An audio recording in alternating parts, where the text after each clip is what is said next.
안녕하세요, 여러분. 줄리입니다. 잘 지내고 계신가요?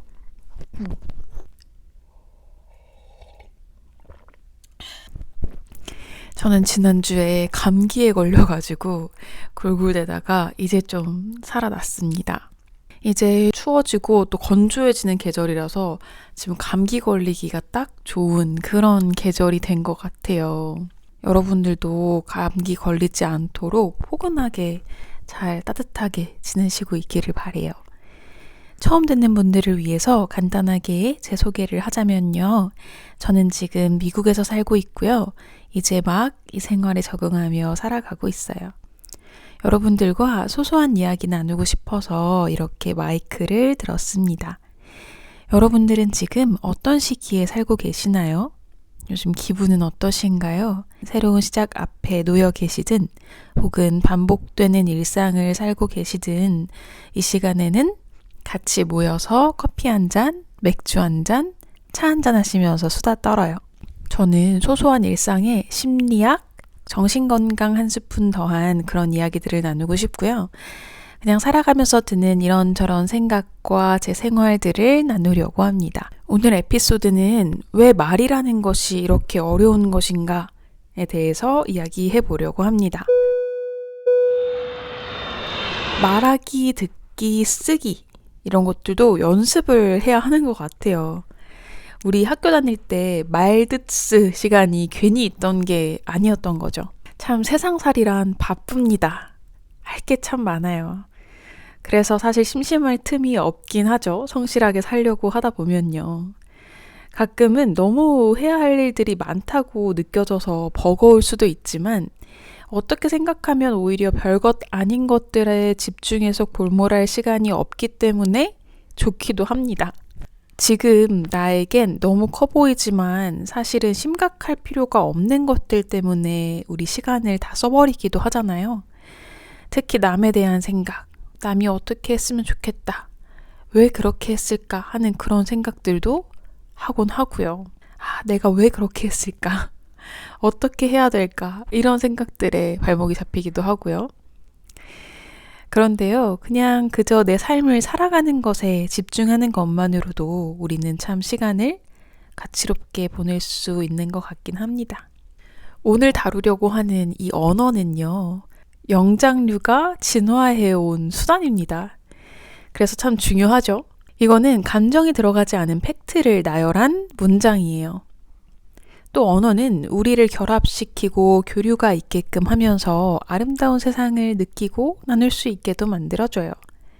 그러니까 감정을 나누는 수단이 되기도 하는 거죠.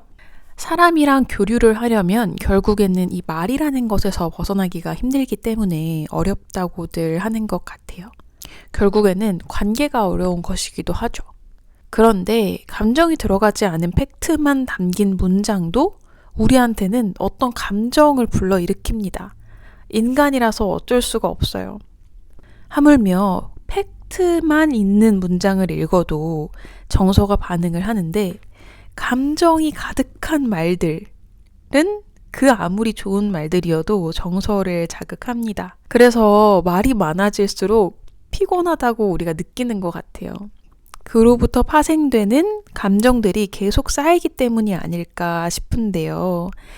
어느 정도의 감정이 쌓이면 그걸 혼자서 소화하는 것도 필요한데 소화할 시간이 없이 계속 쌓이다 보면 이게 참 사람을 피곤하게 합니다. 그래서 우리는 사람을 통해서 에너지를 얻는 동시에 에너지를 뺏긴다라고도 하는 것 같아요. 그래서 말을 전할 때에는 내가 생각날 때, 내가 하고 싶을 때보다는 이 말을 받게 될 상대의 상황과 성향을 고려하는 것이 먼저가 됩니다.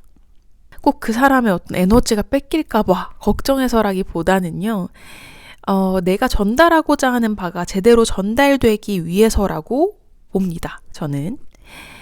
그리고 이 관계의 더 나은 버전으로 가기 위해서도요.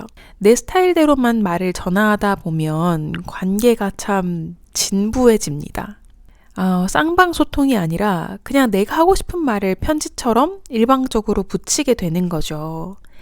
하지만 상대의 상황과 성향을 알고 말을 전하는 것은 진짜 소통으로 이어지게끔 하는 것 같아요. 그런데 이 상대의 성향과 상황을 안다라는 게 말이 쉽죠. 사실은 굉장히 어려운 일입니다. 그래서 우리는 말이 어렵다, 관계가 어렵다라는 이런 말들을 자주 하고 살죠. 이 말이, 관계가 어려운 이유를 5가지 정도로 제가 생각을 해봤는데요. 먼저 첫 번째는 관계에서 역할을 제대로 파악하지 못했거나 그 역할에만 너무 목매달고 있기 때문인 것 같아요. 특히 1대1 관계에서 말이 어려운 경우에는 그렇죠. 어떤 역할이 주어지는 관계들, 일반적으로 사람들이 어렵다라고 말하는 관계들은요. 우리는 아닌데? 라고 말하는 사람일수록 오히려 조금 조심을 해야 되는 것 같아요. 사람의 성향이 아니라 관계에서의 위치 파악이 중요한 것이 바로 서로의 역할이 분명한 관계의 특징입니다.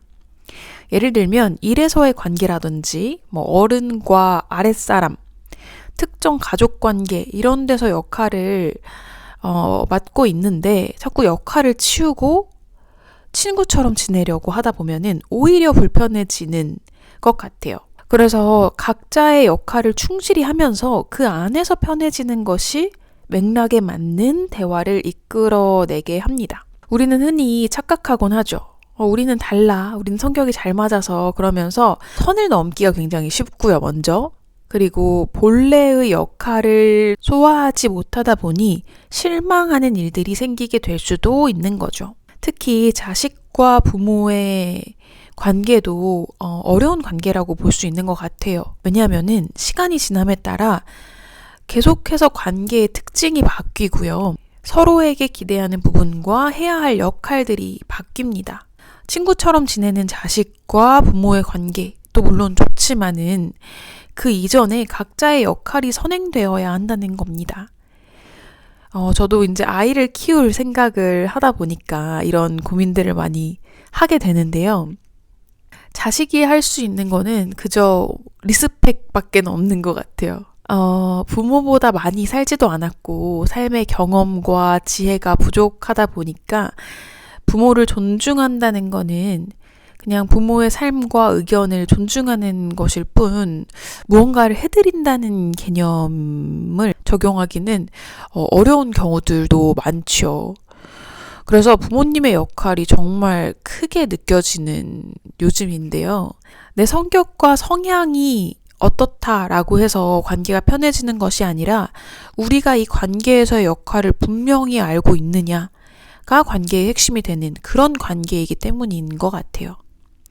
그래서 결혼을 하고 나서도 어떤 이 각자의 역할을 위치를 잡느라 힘들다라고 하는 것도 같은 맥락이 아닐까라는 생각이 들고요.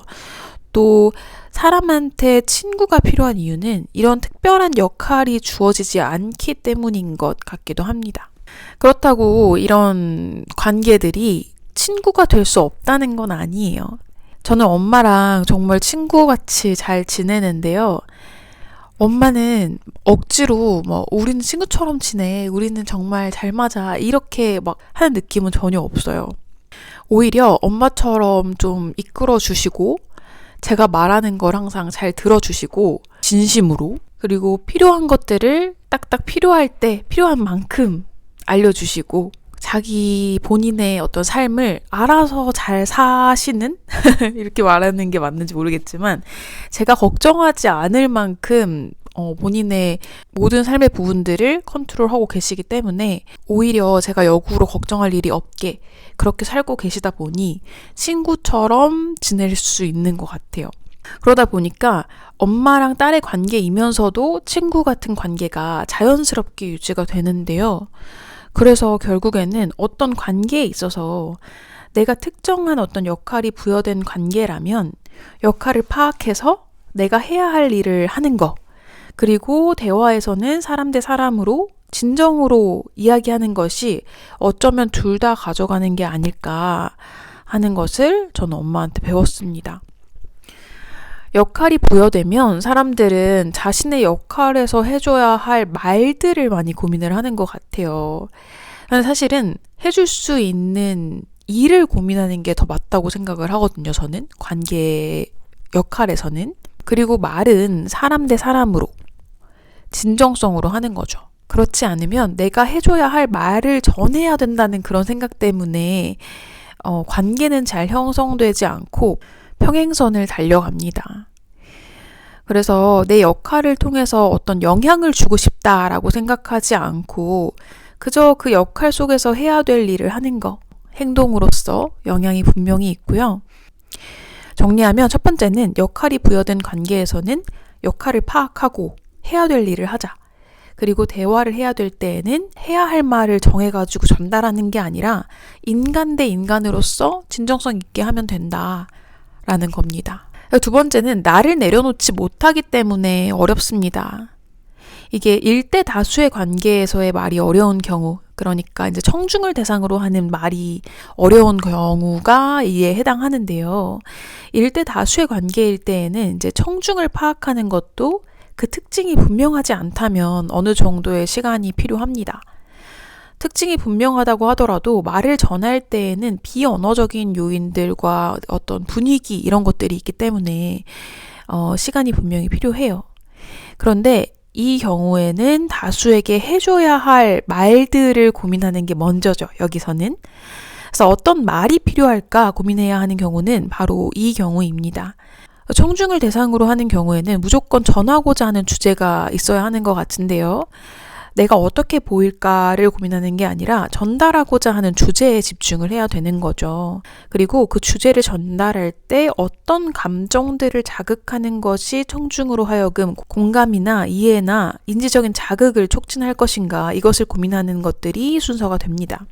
그리고 그 안에는 진정성, 결국에는 여기에서도 역할을 파악하고, 그러니까 내가 돋보이는 역할이 아니라 전하고자 하는 주제가 돋보이는 그런 말을 하는 역할을 파악을 하는 거죠, 먼저.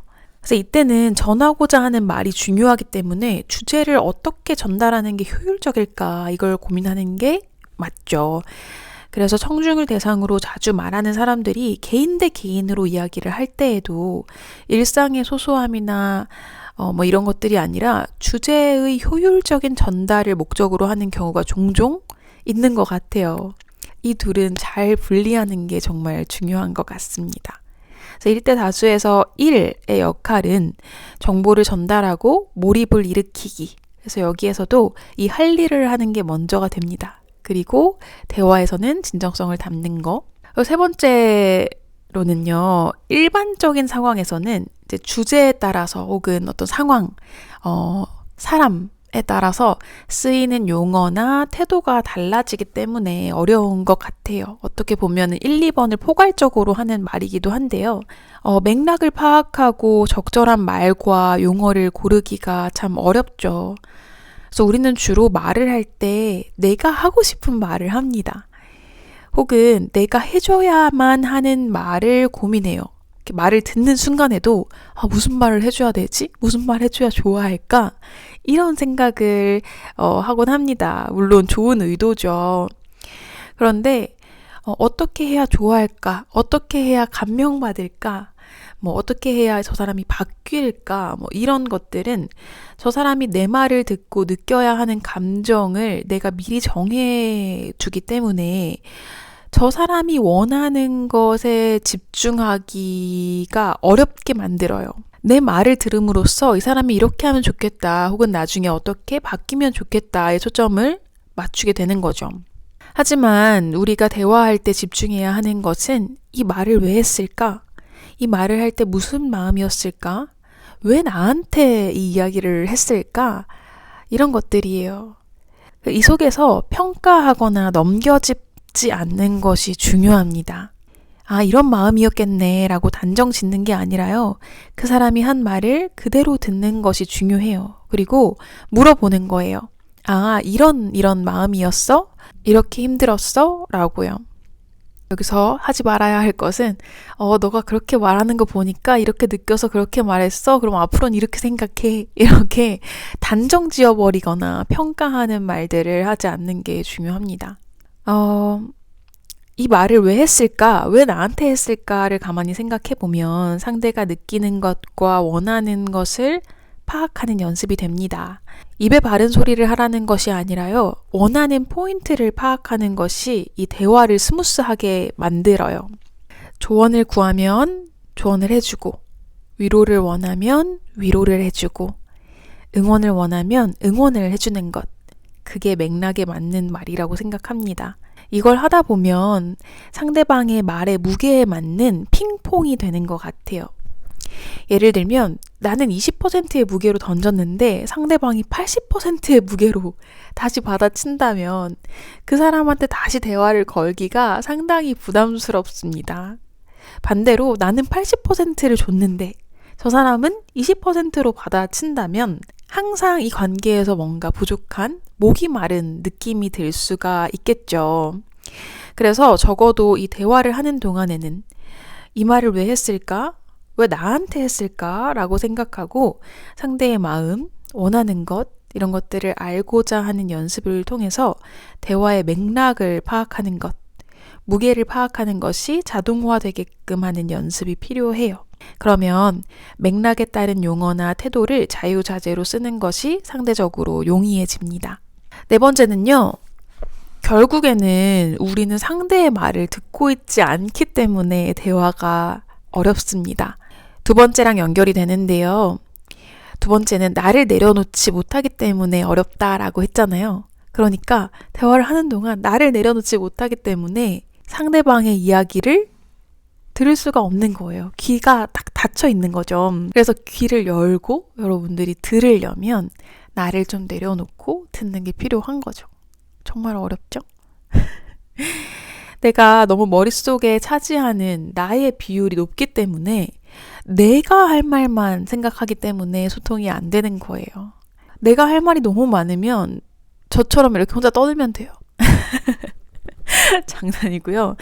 저도 사실은 여러분들을 대상으로 이야기를 하고 있다고 생각을 합니다. 그래서 이렇게 혼자 말을 하면서도요. 혼자 말한다고 생각하진 않아요. 듣고 있는 여러분들이 잘 따라오실 수 있게끔 고민을 하고요.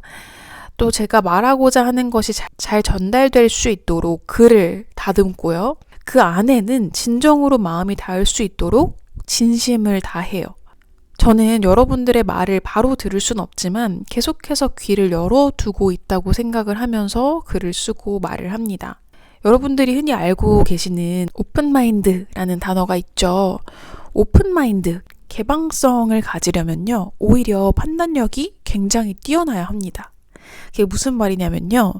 개방적인 사람들은 오히려 여러 방면에서 깊게 생각해보고 결정을 내렸지만 그것조차 열어두는 사람들을 이야기를 해요.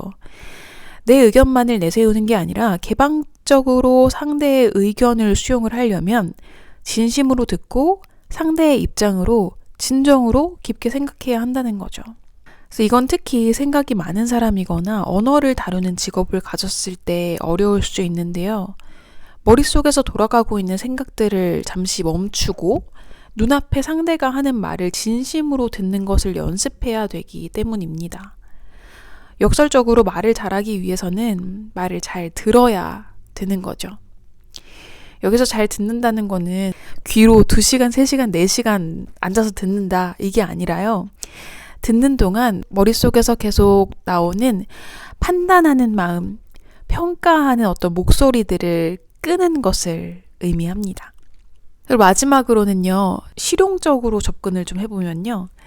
우리가 실제로 이 생각하고 있는 것들을 말로 혹은 글로 표현해보지 않아서 어렵습니다. 글로 정리해보는 것이 필요한데요, 먼저.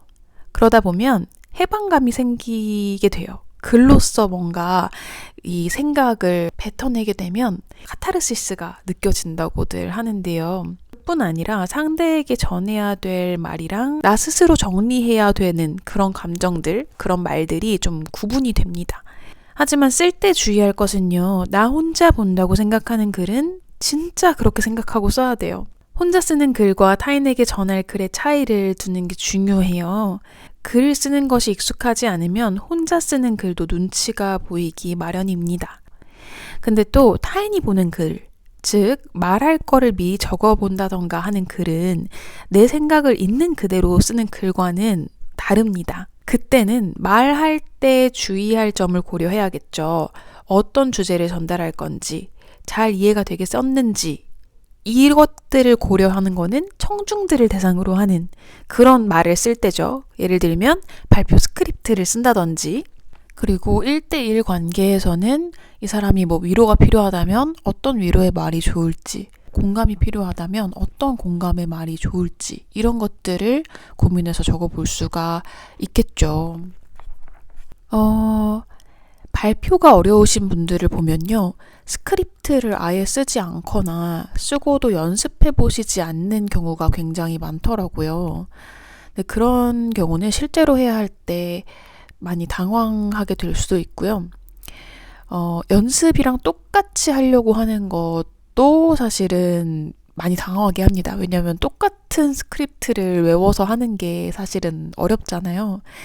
그래서 내 생각의 흐름이 잘 전달될 수 있도록 스스로 말을 뱉고 귀로 들어보면서 익히는 그런 과정들이 필요합니다. 그래서 그런 것들은 꼭 뭐 발표가 아니더라도 내가 무슨 중요한 말을 해야 된다든지 할 때에는 글로 정리를 해보는 것이 좋죠. 제가 느꼈던 말이 어려운 이유들과 나름의 어떤 방법들을 한번 공유를 해봤는데요. 여러분들은 언제 가장 위안을 얻었나요? 말과 함께든 말이 없이든 위안이 된 순간이 있다면 한번 떠올려 보세요. 그리고 여러분들이 하고 있는 이런 노력들은 여러분들 안에 쌓이고 있음을 꼭 알아주세요. 어디 가지 않고 여러분들 안에 차곡히 쌓여서 관계의 틈을 메꿔줄 거예요.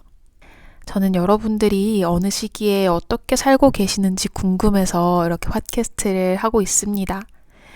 저희는 다음 주 수요일에 다시 만나서 수다 떨어요.